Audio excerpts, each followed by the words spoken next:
Hindi niya kilala kung sino man yan, yung taga-CHR na yan. Nagtataka po ako doon. He's lying when he said that he does not know Laila de Lima. How can he say that he does not know Laila de Lima? Unang-una, nung DDS, yung hearing po namin, yung CHR inquiry sa Davao on the DDS killings, siya po, as then mayor, ang pinakauna na tinawag namin as resource person. Di ho ba? Pangalawa, naku, kayo, narinig niyo ho yun.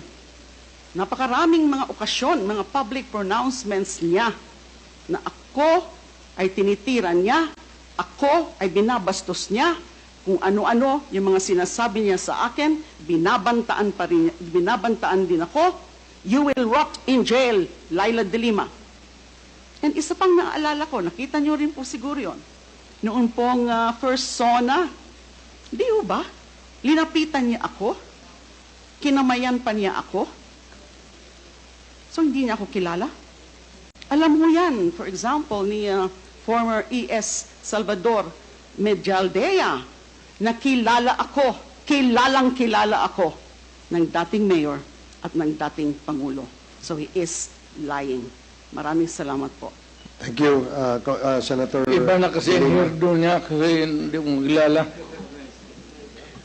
Mr. President, may I remind you that please refrain from talking unless you are recognized by the Yes, I chair. was just making a statement. Yeah, Hindi ko na nakilala, iba ng hirdo niya eh.